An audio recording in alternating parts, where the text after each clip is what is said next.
नमस्कार। वंदे मातरम दोस्तों, हमारे चैनल में आपका स्वागत है। आज के वीडियो में मैं कुछ महत्वपूर्ण जानकारियां लेकर आया हूं।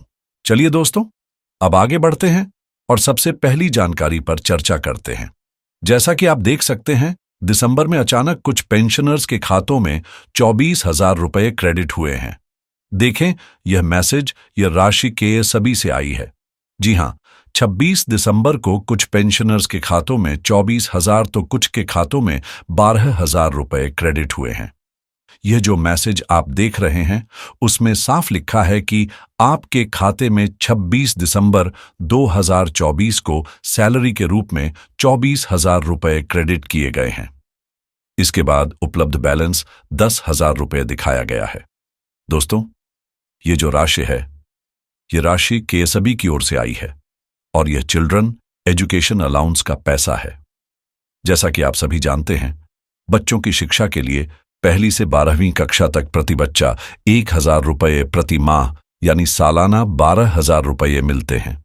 2 बच्चों के लिए यह कुल 24,000 रुपये सालाना होता है। इस अलाउंस के लिए केएसबी की वेबसाइट पर आवेदन करना होता है। 2022 के अकादमिक वर्ष का जो लंबित भुगतान था, उसका वितरण 26 दिसंबर से शुरू किया गया है। जी हां दोस्तों, फिलहाल 2023 से 24 का भुगतान अभी शुरू नहीं हुआ है। ये जो मैसेज आप देख रहे हैं, वह पेंशनर्स के केएसबी वेबसाइट के अंदर का स्क्रीनशॉट है। इसमें 2023 से 24 का स्टेटस अभी प्रोसेस में दिखा रहा है, लेकिन जो 2022 से 23 का लंबित भुगतान था, जिसे सभी स्तरों पर मंजूरी मिल चुकी थी, वह पहले जारी नहीं हुआ था। अब वह 26 दिसंबर को क्रेडिट हो गया है। ऐसे कई पेंशनर्स होंगे जिनका 2022 का भुगतान अभी तक नहीं मिला था। उनके लिए भुगतान की प्रक्रिया अब शुरू कर दी गई है। और यदि आपका भुगतान अभी तक नहीं मिला है, तो आप केएसबी के लॉगिन पेज का स्क्रीनशॉट लें जिसमें आपका स्टेटस दिख रहा हो। इस स्क्रीनशॉट को अटैचमेंट के रूप में संलग्न करके सीपी ग्राम्स में ग्रीवेंस दर्ज करें। ग्रीवेंस में स्पष्ट रूप से लिखें कि मेरा सीए अप्रूव हो चुका है, लेकिन भुगतान अभी तक नहीं हुआ है। फिलहाल 2023 से 24 का भुगतान अभी शुरू नहीं हुआ है। दोस्तों, जैसे ही 2023 से 24 का भुगतान शुरू होगा, आपके बच्चों की शिक्षा का यह पैसा भी आपके खाते में क्रेडिट कर दिया जाएगा। चलिए, अब अगली जानकारी की ओर बढ़ते हैं। सीपीपीसी ने दिसंबर महीने का पेंशन क्रेडिट किया है, साथ ही ओआरओपी का एरियर भी जारी किया गया है। हां दोस्तों, ओआरओपी का एरियर डबल भुगतान किया गया है। दिसंबर महीने की पेंशन सीपीपीसी से क्रेडिट हो चुकी है, अभी तक स्पर्श से नहीं हुई है। स्पर्श का भुगतान 31 दिसंबर को आएगा, जिसका एडवांस इंटीमेशन कई पेंशनर्स को मिल चुका है। जिनको नहीं मिला है, वे भी चिंता न करें। यदि आपका जीवन प्रमाण पत्र अपडेटेड है, तो पेंशन 31 दिसंबर को आपके खाते में क्रेडिट हो जाएगी। हालांकि सीपीपीसी ने एडवांस में पहले ही 25 से लेकर 28 तारीख तक के भुगतान कर दिए हैं, तो सीपीपीसी ने भुगतान प्रक्रिया शुरू कर दी है। इसके तहत कुछ मामलों में सीपीपीसी द्वारा ओआरओपी का रिवीजन किया गया है और एरियर भी वितरित किया गया है। साथ ही पेंशन भी ओआरओपी के नए रेट पर क्रेडिट की जा रही है। हालांकि ओआरओपी का एरियर डबल भुगतान किया गया है। चलिए डॉक्यूमेंट देखते हैं। दोस्तों, ये जो लेटर आप देख रहे हैं, वह पीसीडीए का लेटर है जो सीपीपीसी को लिखा गया है। यह 13 दिसंबर 2024 का लेटर है, जो एक हवलदार रैंक के पेंशनर के फैमिली पेंशन को ओआरओपी में बढ़ाने से संबंधित है। इस लेटर में पीसीडीए द्वारा सीपीपीसी को निर्देशित किया गया है कि 1 जुलाई 2024 से पेंशनर का पेंशन 15,350 रुपये के रेट से दिया जाए, 787 नंबर सर्कुलर के अनुसार। दोस्तों, इस लेटर के जारी होने के बाद ओआरओपी का रिवीजन किया गया है और पेंशन का भुगतान शुरू कर दिया गया है। बैंक ने भी सीपीपीसी के माध्यम से दिसंबर महीने का पेंशन ओआरओपी के रेट में क्रेडिट किया है। साथ ही उन्हें एरियर भी वितरित किया गया है, लेकिन इस बार एरियर का भुगतान डबल किया गया है। डबल? जी हां। चलिए, मैं आपको दिखाता हूं। इनका बेसिक पेंशन 15,350 रुपये कर दिया गया है। अब देखिए बैंक का स्टेटमेंट जो पेंशनर ने मुझे भेजा है। यह पासबुक का अपडेटेड पेज है। दोस्तों, 26 दिसंबर 2024 को उनका यह पैसा उनके खाते में जमा हो गया, 15,260 रुपए। उसके बाद उसी दिन 26 दिसंबर को ही उनका 2024 को ही महीने की पेंशन का पैसा भी जमा हो गया, 23,486 रुपए। यदि आप 15,350 रुपए बेसिक पेंशन को 53% डीए जोड़ते हैं तो यह 23,486 रुपए बनता है। उनको दिसंबर का पेंशन पहले ही मिल चुका था, लेकिन उसके बाद 26 दिसंबर को दोबारा से 15,260 रुपए जमा किया गया। इसका मतलब है कि जुलाई 2024 से लेकर नवंबर 2024 तक के पेंशन का जो डिफरेंस था उसका एरियर 5 महीने का जोड़ा गया है। इसलिए यह सही है कि उन्हें 15,260 रुपए अतिरिक्त भुगतान किया गया। देखिए, पहले एक बार बेसिक पेंशन का भुगतान किया गया, फिर मंथली पेंशन भी दिसंबर का क्रेडिट किया गया। उसके बाद फिर से आर्स 15,260 का डबल एरियर भुगतान किया गया। ऐसे कई पेंशनर्स के साथ ये हो सकता है।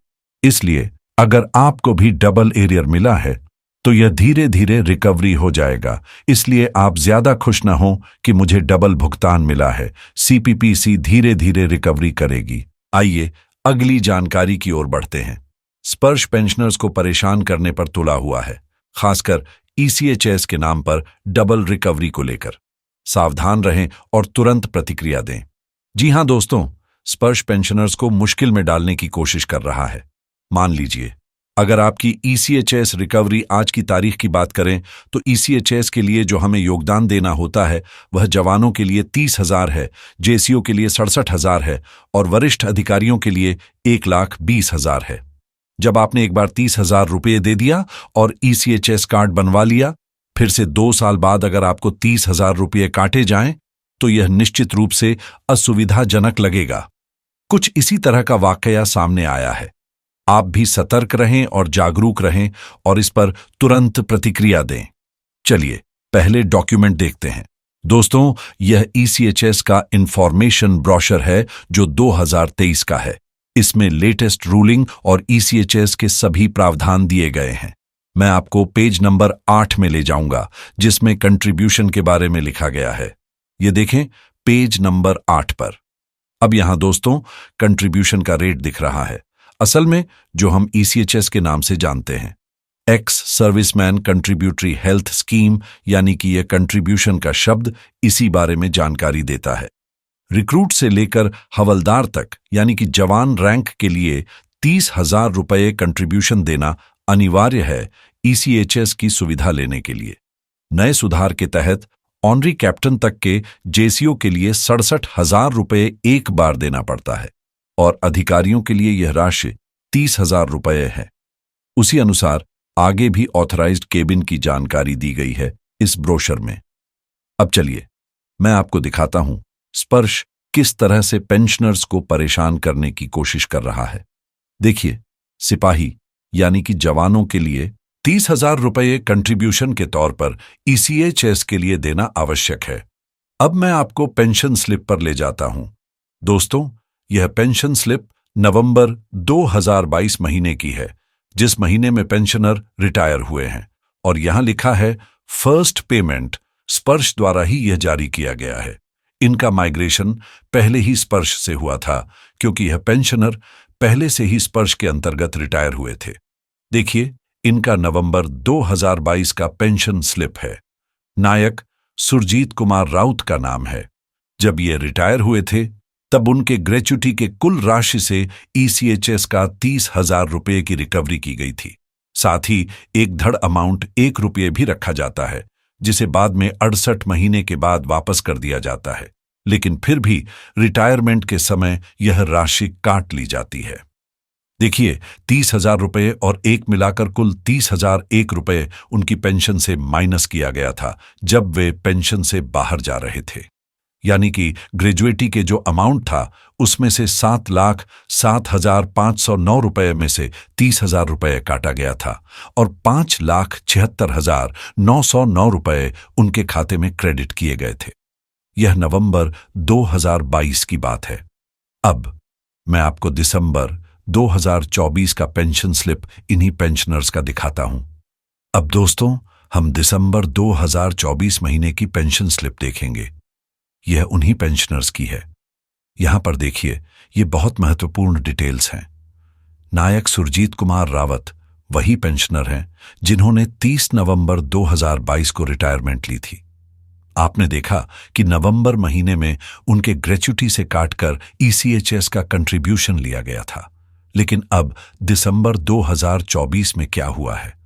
देखिए, उनका बेसिक पेंशन था 43,511 रुपये। इस महीने उनका कुल पेंशन 43,511 रुपये था, लेकिन 14,504 रुपये काट लिया गया। ईसीएचएस रिकवरी के नाम पर देखिए, 14,504 रुपये काट लिया गया है। इसके अलावा आगे और कटौती के लिए यहां पर बताया गया है रेसिड्यूअम डिमांड, यानी कि 15,496 रुपये और काटा जाएगा।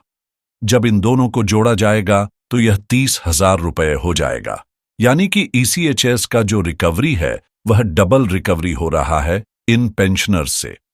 आप सोचकर देखिए, जब वे पेंशन से बाहर हुए थे तब उन्होंने 30,000 रुपये का भुगतान कर दिया था, लेकिन अभी दिसंबर 2024 के महीने में फिर से उन्हें यह राशि काटी जा रही है और अगले महीने भी और कटौती की जाएगी।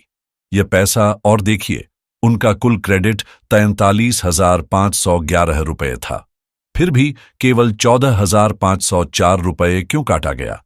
क्योंकि रिकवरी का नियम है दोस्तों कि जितना भी आपका पेंशन बनता है उसका 1/3 से ज्यादा नहीं कटौती की जा सकती एक महीने में। इस वजह से ठीक 43,511 रुपये का 1/3 यानी कि 14,504 रुपये इन पेंशनर्स के पेंशन से काटा गया। ये एक डबल रिकवरी है, क्योंकि पहले एक बार काटने के बाद दोबारा से स्पर्श ने इस राशि को इनके पेंशन से काटा है। तो दोस्तों, आपने देखा, अगर आपके साथ भी ऐसा होता है कि पहले ही रिकवरी हो चुकी हो फिर भी दोबारा से कटौती की जाती है, तो आपको तुरंत सभी आवश्यक दस्तावेजों के साथ सीपी ग्राम्स में भी ग्रीवेंस डालनी चाहिए। इसके अलावा स्पर्श में भी ग्रीवेंस डालें कि मैंने पहले ही अपना कंट्रीब्यूशन दिया है और मेरा जो अतिरिक्त पैसा काटा गया है उसे वापस करें। यह काम जरूर करें और तुरंत करें, ताकि आपका जो एक्स्ट्रा रिकवरी हुआ है वह वापस मिल सके। चलिए आगे बढ़ते हैं अगली जानकारी की ओर। कोरोना काल के लीव इनकेसमेंट के पैसे का विवरण आपको कैसे मिलेगा, यह महत्वपूर्ण है। जी हां दोस्तों, कोरोना काल में हमारे डीए को फ्रिज कर दिया गया था और अभी तक हमें उसका एरियर नहीं मिला है। इस मामले में मांग जारी है, जिसे हम 18 महीने का डीए-डीआर कहते हैं। हालांकि कोरोना काल के दौरान डीए की बढ़ोतरी 17% से शुरू होकर 31% तक पहुंच गई थी, लेकिन बीच में 21%, 24% और 28% की 3 बार वृद्धि हुई थी। इन वृद्धि के लाभ को लीव इनकेसमेंट और ग्रेच्युटी में देने के लिए भारत सरकार ने एक पत्र भी जारी किया था, जिसे आप यहां देख सकते हैं। इस पत्र के तहत डिटेल्स में आप देख सकते हैं कि लीव इनकेसमेंट और ग्रेच्युटी में उस समय जितना भी डीए-डीआर का प्रतिशत था, उसी के अनुसार लीव इनकेसमेंट और ग्रेच्युटी का पैसा दिया गया था। यह आदेश भारत सरकार ने इस पत्र के माध्यम से जारी किया था। इसके बाद कई पीओआर ने ऑटोमेटिक तरीके से लीव इनकेसमेंट का पैसा और पीसीडीए ने ग्रेच्युटी का पैसा पेंशनर्स को भुगतान कर दिया। हालांकि अभी भी कई मामलों में भुगतान लंबित है। यह सच है कि कई पेंशनर्स अभी भी बचे हुए हैं। अब सवाल उठता है कि लीव इनकेसमेंट का पैसा कौन से अकाउंट में आया है?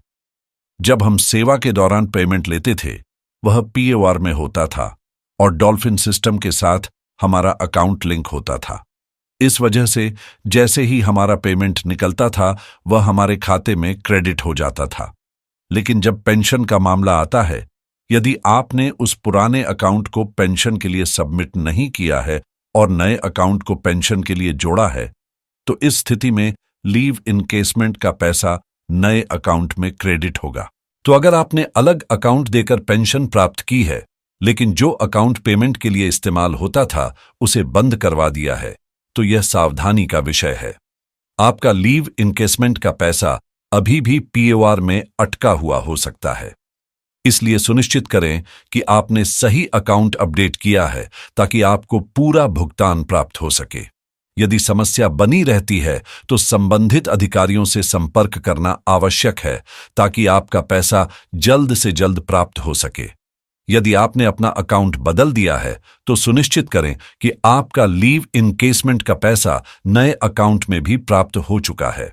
यदि आपका भुगतान पहले वाले अकाउंट में आना था और आपने उसे पेंशन के लिए बदल दिया है तो यह आवश्यक है कि आपने सही अकाउंट अपडेट किया हो ताकि आपका लीव इनकेसमेंट का पैसा वहां आए।